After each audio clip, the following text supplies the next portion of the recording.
부르심의 소망은 이 부르심의 소망, 오늘 말씀해 보니까 부르심의 소망이라는 단어가 나옵니다.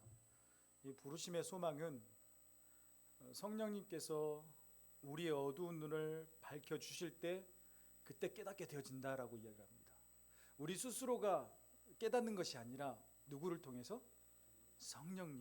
성령님께서 어두운 우리 눈을 밝게 비춰 주실 때 그제서야 우리가 깨닫게 되어지더라라고 이야기합니다.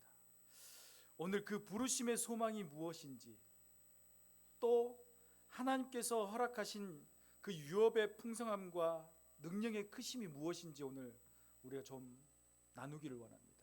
그 나눔을 통해서 결단하고 올 한 해 내가 또 어떻게 이 부르심에 달려갈 것인지 결단한 시간 되셨으면 좋겠습니다. 예배소서는 여러 가지 이야기라고 이렇게 이야기를 할 수 있지만 이 말씀은 예수 그리스도를 믿어서 하나님의 자녀가 된 거듭난 성도들의 그 사람들 향해서 쓰여진 말이다라고 이렇게 이야기합니다. 단순히 새로운 사람을 위해서 쓰여진 것이 아니라 어떤 사람, 이미 하나님의 자녀가 된 자녀이면서도 거기에서 거듭난 성도들에게 이렇게 주어진 말씀이다라고 이야기를 합니다. 더 나아가서 이 말씀은 구원받은 성도의 영광이 얼마나 큰지 그걸 우리에게 이야기하고 있다라고 하는 것이죠. 하나님을 내가 믿고 하나님의 자녀가 되는 것이 다른 것, 로또 맞는 것보다 더 큰 영광이다라고 오늘 성경에서 이야기를 해요. 그것이 무엇인지를 보기를 원하는데, 예배소서는 첫째, 수많은 성경학자들이 뭐라고 이야기하냐면 바울 신학의 면류관이면서도 절정인 것이다 라고 이야기를 해요. 절정이다. 왜 절정이냐? 하나님의 자녀된 신분의 성도들이 얼마나 영광스럽고 그의 자녀에게 허락하신 특권과 축복이 얼마나 큰지 그거에 대해서 예배소서에서 이야기를 하고 있다고 하는 것이. 여러분 스스로가 자부심을 가져야 돼요. 다른 사람보다 이렇게 내가 직장에서 뭐 상급자가 되고 월급을 많이 받고 내가 반에서 반장이 되고 회장이 되고 그것보다 더 큰 영광이 뭐다? 하나님의 자녀로서 이미 그 자리에 서 있는 것, 그 신분을 받은 것, 그것이 바로 내게 있어서 크나큰 영광이고 기쁨이다라고 이야기하는 거예요. 그래서 여러분은 전부 다 그런 능력을 가지고 있다는 걸 생각하고 기분 있게, 기분 좋게 살아야 되는 거예요. 특별히 하나님께서 성령을 통해서 우리의 눈을 밝혀주셨을 때, 오늘 말씀해 보니까 성령님께서 우리의 눈을 밝혀주셨을 때 누리게 되는 그런 영적 특권 가운데 하나가 뭐다? 소망의 부르심, 부르심의 소망이 있다라고 하는 것이. 부르심의 소망. 소망이 무엇일까요? 소망이 뭘까요? 이제는 우리 학생들, 청년들이 제 눈을 안 봐요. 설교할 때 물어볼까 봐. 소망이 뭘까요, 우리 범수 씨? 알고 있는데 말을 못하는 것 같아요. 소망이라고 하는 것은 히브리서 6장 19절 말씀을 보니까 우리가 이 소망이 있는 것은 영혼의 닷과 같아서 튼튼하고 견고하여 휘장 안에 들어가는 것이다 라고 해요. 그래서 소망을 뭐라고 이야기하냐면 영혼의 닷이다 라고 해요. 영혼의 닷이라고 해요. 그렇습니다. 성도의 이런 소망은 뭐냐면 마치 영혼의 닷과 같아서 인생에 있어서 성난 파도가 막 요동치면 그것들이 몰려오고 또 영들의 불화살 같은 것들이 아무리 공격에 극하게 다가올지라도 우리는 그럴 때마다 예수 그리스도 안에 있는 그 구원의 반석에 소망의 닻을 내리고 있으면 어떻다? 안전하다라고 하는 것이죠. 안전하다. 그래서 우리의 소망은 어디에 있다? 예수 그리스도 안에 있다. 그래서 오늘 제목이 뭐예요? 소망의 부르심이에요. 그 소망의 부르심이라는 건 뭐냐면 나는 주님 안에서 이미 안전하게 머물러 있는 상태를 이야기하는 거예요. 그리고 여러분이 이미 하나님의 자녀에 된 선택받은 사람으로서 소망을 가지고 있는 사람이기 때문에 안전하다라고 느껴야 된다는 거예요. 그러나 하나님이 없는 악한 자들의 삶은 어떠냐? 하나님이 없는 악한 자의 삶은 어떠냐?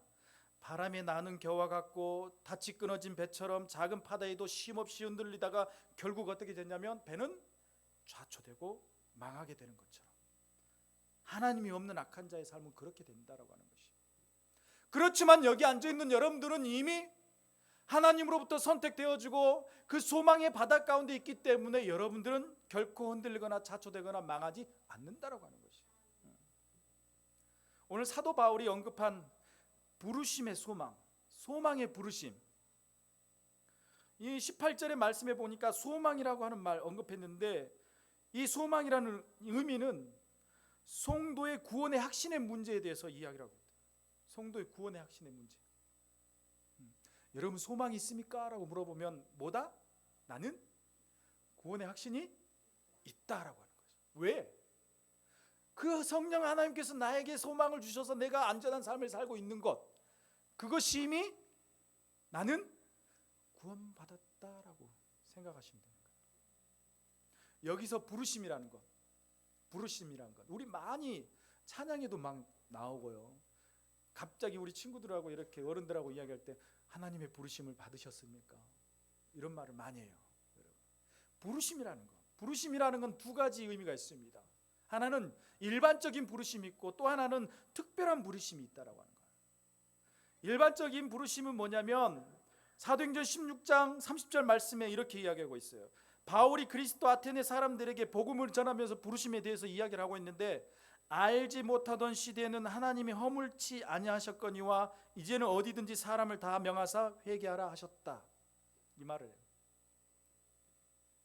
다시 말해서 모든 자들에게 예수 그리스도의 생명의 복음을 선포하고 회개케 함으로써 그리스도를 영접하게 하는 것. 쉽게 말하면 오늘 우리 교회 가봅시다. 초청하는 것.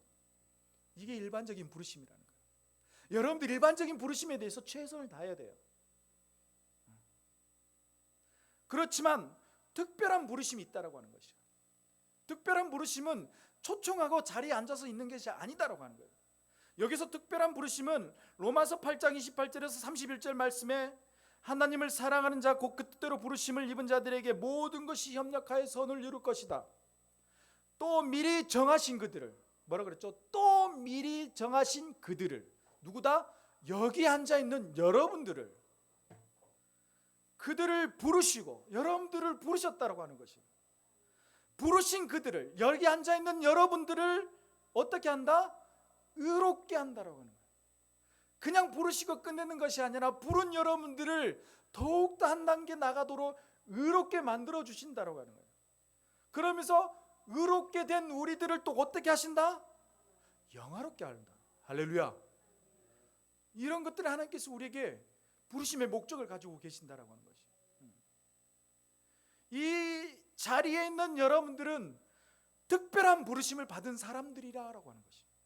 일반 부르심이 아니라 그저 와서 그냥 앉아있다가 잔치집에 와서 뭐 축의금 내시고 식사하고 가세요 이런 부르심이 아니라, 얘들아 토요일날 토요 모임에 와서 얘들아 열심히 해 간식 줄게, 이런 그냥 초청의 자리가 아니라 특별한 부르심이다.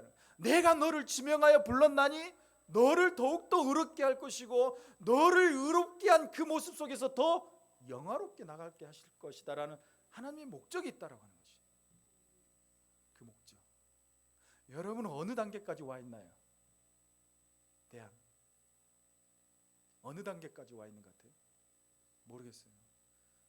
인간은 몰라요. 우리 알 수가 없어요. 그게 답이에요.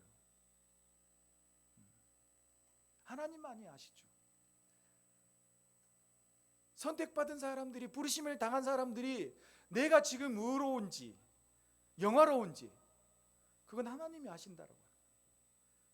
그 단계 올라갈 수 있도록 끊임없이 우리에게 그 일을 주어지고 행하게 하신다라고 하는 것이에요. 특별한 부르심을 받은 사람, 의롭다 하심을 받은 사람, 영화롭게 된 사람, 이 사람들을 18절에서 부르심, 특별한 부르심을 받은 자들이다라고 하는 것이에요. 바로 누구다? 여러분. 광야 지역에 지금 일반적 부르심도 받지 못한 사람들이 있다라고 하는 것이죠. 그래 안 그래요? 오늘 예배에 초청 당하지 못한 사람들이 너무나 많아요. 일반적 부르심을 당한 사람도 없을 뿐더러 오늘 여러분들은 그 일반적 부르심이 하나 어떤 부르심? 특별한 부르심 속에서 오늘 이 자리에 와서 나를 하나님이 오늘 말씀을 통해서 의롭게 하시겠다라는 것, 또한 영화롭게 만들어 가겠다라는 그 사람들이 바로 오늘 여러분들이라고 하는 거예요. 좀 자부심을 느끼세요. 얘들아, 어깨 딱 펴고 자부심을 느끼라고. 나는 광야원에서 정말로 제일 자랑스러운, 아주 중요한, 아주 나에게 인생에 있어서 뭔가를 가르쳐주는 광야원 순복음교회 된다고 자신 있게 이야기하는. 아멘이 없어 우리 애들. 하여튼 감흥이 없는. 여러분들도 마찬가지예요. 다른 사람들에게 일반적인 부르심을 초청을 할 때 여러분들도 나는 특별한 부르심을 받았기 때문에 자신감을 가지시고 그들에게 초청을 하시기 바랍니다. 왜 우리는 특별한 부르심을 받았느냐? 크리스천도 특별한 의미에서 부르심을 받지 아니하고 그리스도인 될 수 없기 때문이라는 거예요. 그리스도인들은 특별한 부르심이 있어야 된다라고 하는 것이에요. 성령의 은혜로 우리의 마음이 열릴 뿐만 아니라, 누굴 때문에? 성령을 통해서 우리의 마음이 열릴 뿐만 아니라 성령께서 우리 안에 거하시게 될 때 비로소 우리는 그리스도인이 된다라고 하는 것이에요. 그래서 그런 말을 많이 하잖아요. 내 안에 누구 있다? 아니, 성령님 있다라고. 내 안에 누구 있다? 성령께서 계신다. 그 성령님께서 우리 마음에, 내 마음에 있을 뿐만 아니라 내 안에 거하실 때 비로소 나는 어떤 사람이 된다? 그리스도인이 된다라고 하는 것이에요. 그리스도인이 된다라고. 그래서 로마서 8장 9절 말씀에 이렇게 이야기하고 있습니다. 우리 다 같이 한번 읽어봅시다. 시작. 만일 너희 속에 하나님의 육신이 거하시며 너희가 육신에 있지 아니하고 영에 있나니 누구든지 그리스도의 영이 없으면 그리스도의 사람이 아니라. 할렐루야. 영이 있어야 된다. 성령이 있어야지만이 그리스도인이다라고 이야기하는 것이죠. 그래서 끊임없이 그런 말을 많이 해요. 성령 받아야 된다. 성령과 함께 해야 된다. 예배 가운데 성령의 임재가 임하는 그런 예배가 돼야 된다라고 우리가 이야기를 합니다. 왜? 참 그리스도인이 되기 위해서. 오늘 본문 8절에 부르심의 소망은 이렇게 신학적인 의미에서 이렇게 대충 이렇게 이야기를 하고 있습니다. 부르심에 받은 자들은 결국 뭐다? 성령이 함께 하시는 그런 참된 그리스도인이라고 하는 것이죠. 그렇다면 마음의 태양과 같고 영혼의 닷과 같고 소망을 가지고 우리의 거듭난 자들이 실제로 살아간다는 것, 무엇을 뜻할까요? 히브리서 6장 19절 말씀에 우리가 이 소망이 있는 것은 영혼의 닭 같아서 튼튼하고 견고하고 휘장 안에 들어가는 거다라고 해요. 이 19절 말씀에 소망이라는 이야기가 나옵니다. 소망은 뭐냐? 우리 성도들 마음 안에 믿음 안에서 튼튼하고 견고하게 세워주는 것이다라고 하는 것이에요. 잘 생각해야 돼요. 믿음 안에서 튼튼하고 견고하게 세워준다라고 하는 것이에요. 소망은 어디에다 둬야 되는 거예요? 예수 그리스도. 예수 그리스도를 향한 믿음 안에서 우리가 튼튼해지고 견고해지는 것을 세움을 받게 되어진다라고 하는 것이에요. 예수 그리스도의 소망을 갖는 여러분 되시기 바랍니다. 왜? 그분이 우리를 선택하셨기 때문에. 그 소망에 있는 분이 어떻게 된다? 휘장 안에 들어간다, 이렇게 이야기를 해요. 휘장 안에 들어간다. 20절에서 그렇게 이야기해요. 히브리서 6장 20절에 그리로 앞서가신 예수께서 멜기세덱의 반차를 따라 영원히 대제사장이 되어 우리를 위하여 들어가셨다라고 하는 것이에요. 들어가셨다. 누가 들어가셨다는 거예요? 예수께서. 결국 소망은 누구다? 예수 그리스도라고. 우리 성도가 피난처 되신 하나님의 은혜의 품 안에 안길 수 있는 근거는 뭐냐? 우리에게 생명을 주실 뿐만 아니라 영원한 대제사장이 되셔서 하나님 보좌 앞으로 우리를 위해서 나아가신 예수 그리스도 때문에 가능하다라고 하는 것이에요.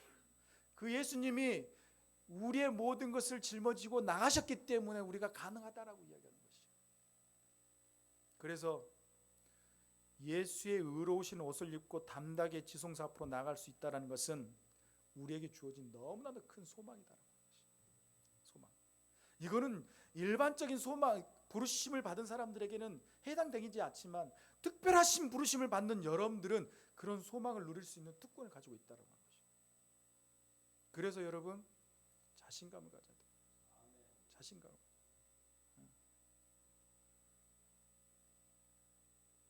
예수의 생명의 구원은 받음으로 하나님 아버지를 나의 아버지로 고백하는 것, 그분의 임재 안으로 나아가는 자녀의 기쁨과 만족의 소망, 이것이 바로 그분이 주신 소망의 이유다라고 하는 것이. 저는 여러분의 소망이 초대교회 성도의 삶에서 이렇게 떠올릴 때가 있습니다. 성도들이 가진 믿음의 본질에 대해서 이야기해요. 초대교회 때 성도들이 가진 믿음의 본질. 초대교회 성도들은 어떤 삶이었냐면 우리들과 지금 앉아있는 우리들과 비교해 봤을 때 그냥 빈약 그 자체였다라고 하는 것이. 높은 수준의 교육을 받은 것도 아니었어요. 초대교회 성도들은 상류층에 속한 사람들도 아니었습니다. 신앙훈련을 마음대로 선택하고 누릴 수 있는 그런 상황은 더더욱 아니었다라고 하는 것이. 너무나도 어려운 상황 속에. 그런데 오늘날 우리들을 지켜봅시다. 우리들 한번 돌아보면 비교할 수 없을 정도로 우리는 어때요? 다 누릴 수 있는 거 아니에요? 그런 면에서 너무나도 빈약했던 그 초대교회 성도들, 그럼에도 불구하고 그 초대교회 성도들에게 있어서는 오늘날 우리에게서 찾아보기 힘든 소중한 것이 있었는데, 그것이 뭐냐면 견고한 믿음의 능력을 가지고 있었다는 것이. 어떤 거? 견고한 믿음의 능력. 그들은 나사렛 예수가 그리스도의 하나님의 아들이다라는 그 고백하는 것 자체가 그들에게 있어서 목숨과 바꾸어야 되는 아주 엄청난 핍박과 고난의 현장 속에서 놓여지게 되어지는 거예요. 그런 나라가 있죠. 북한 같은. 예수 그리스도를 믿으면 어떻게 돼요? 바로 죽잖아요. 초대교회가 거의 그런 상황이었다라고 합니다. 이것이 어떻게 그들에게 있어서 가능했을까요? 사도 바울은 데살로니가 성도들에게 이렇게 이야기합니다. 우리는 낮에 속하여 싸우니 정신을 차리고 믿음과 사랑의 흉배를 붙이고 구원의 소망의 투구를 쓰자라고요. 성도의 구원을 설명하면서 뭘 쓰자? 구원의 소망의 투구를 쓰자라고요. 요즘 여러분 제가 즐겨보는 드라마가 있습니다. 눈이 이제 막 초록초록하시네. 고려 거란 전쟁을 보고 있습니다. 이 머리에 이걸 철갑을 쓰지 않으면 어떻게 돼요? 그냥 날라온 돌 하나에도 그냥 사람이 가요. 그러니까 육체 중에 제일 중요한 부분이 어디다라고 생각하는 거예요? 머리라고 생각해요. 머리. 오토바이 탈 때 가장 하는 말이 뭐예요? 헬멧은 꼭 써야 된다. 이런 이야기를 합니다. 머리가 그렇게 중요합니다. 여러 가지 고민을 많이 해봤더니 투구는 그 무엇보다도 중요하다라고 이야기하는 거예요. 중요하다라고. 머리를 다치면 모든 것이 끝나기 때문에 중요하게 여긴다라고 하는 거예요. 견고한 믿음의 능력은 뭐냐? 구원의 확신이다라고 이야기하는 것이. 내가 예수 그리스도를 믿음으로 구원의 확신 가운데 흔들리지 않는 것, 이게 소망의 투구다라고 이야기하는 거예요. 머리 대신 예수 그리스도를 우리가 머리 투구처럼, 소망의 투구처럼 끊임없이 쓰고 있어야 된다라고 하는 것이에요. 그건 뭐다? 견고한 믿음이다라고 하는 거예요. 그게 능력이다라고 이야기하는 거죠. 그게 바로 소망의 투구다라고 이야기하는 거예요. 이 소망의 투구를 가지고 있고 견고한 믿음을 가지고 있는 사람들은 세상의 어떤 것을, 하나님의 사랑을 끊을 수 있다 없다? 없다라고 이야기하는 거예요. 없다라고 하는 거예요.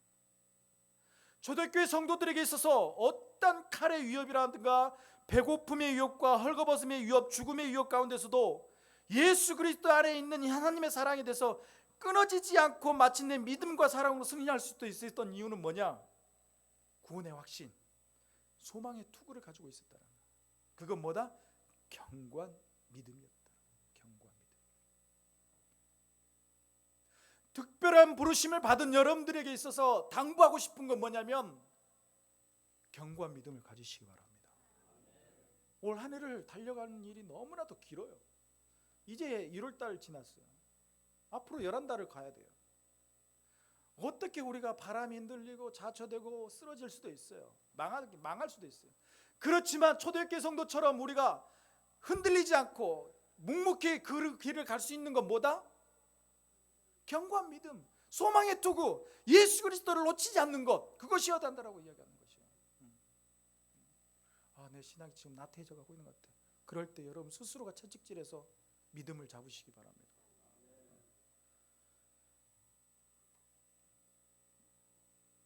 이런 성도들의 그리스도 안에 있는 하나님의 삶을 누릴 수 있는 것, 그게 바로 특별한 부르심이다라고 하는 것이에요. 여러분들은 일반적인 부름이 아니라 하나님 앞에 특별하게 부르심을 당한 사람들이에요. 정중하게 여러분들을 데려온 게 아니라 하나님의 일방적인 특별하게 여러분들을 불러온 거예요. 하나님 쓰시려고. 여러분 자부심을 가지시기 바랍니다. 자부심을 가지셔야 돼요. 여러분이 초대교회 성도들이 보여줬던 그런 상황과 형편, 그 초월한 참된 소망과 기쁨을 가지고 올 한 해 달려갈 수 있는 여러분들이 되시길 바랍니다. 여러분, 인간은 나약한 존재입니다. 연약한 존재예요. 오늘 이렇게 기분이 좋고 은혜가 충만하더라도 내일 누가 옆에 와서 바늘 하나 쿡 찌르면 어때요? 짜증나죠. 힘들어지고. 제가 왜 나를 저렇게 들들 긁을까? 들들 긁는 사람이 집에 있잖아요. 그래 안 그래요? 그 사람이 있어 기도해야 돼요. 하나님 제발 제가 저 사람이 나를 못 끌도록 교회 나오게 해주세요. 아멘 안 하네. 여러분, 그럴 때일수록 갑자기 신앙이 다운이 되고 교회 나가는 게 힘들어지고 모든 것이 내려놓을 때가 있어요.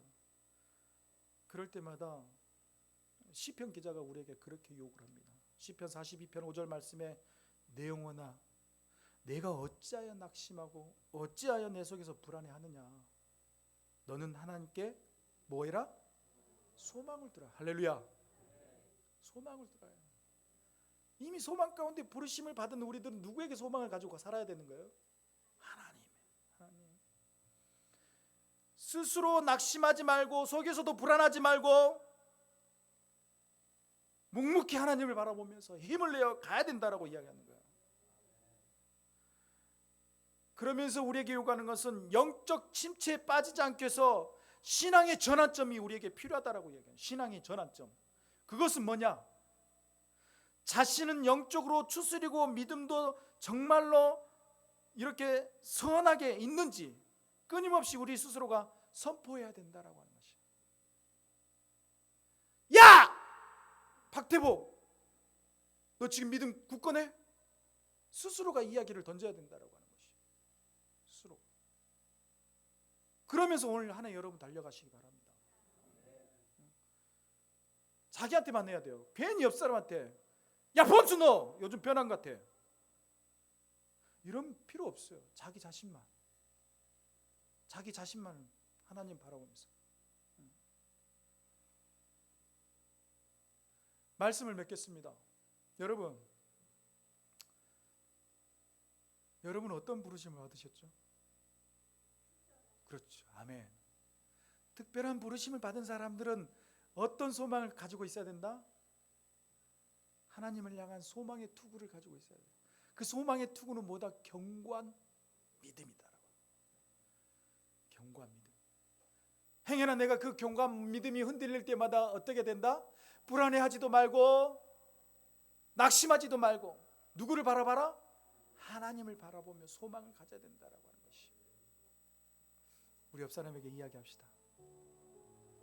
저를 보지 마시고 당신 안에 있는 하나님께 소망을 두시기 바랍니다.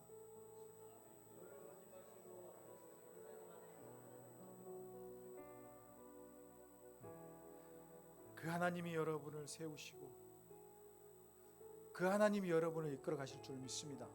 아멘. 우리 하나님 앞에 기도합시다. 하나님, 저를 선택해 주시고 저를 불러주시고 제가 하나님 앞에 이렇게 믿음 신앙생활 할 수 있도록, 오늘 내가 지치지 않고 불안해하지 않고 낙심하지 않도록 내 가운데 소망으로 이끌어 주신 하나님 감사합니다. 오늘 내가 이 부르심을 통해서 주어진 역할을 잘 감당하고 그 주어진 역할을 통해서 하나님 앞에 영광 돌리는 한 해가 되게 해달라고 이 시간 우리 합심하여서 하나님 앞에 기도하며 나갑시다. 같이 기도하겠습니다. 고마우신 아버지 하나님 감사를 드립니다. 부족할 수 밖에 없는 우리들을 선택하여 주시고 하나님을 바라보게 하시고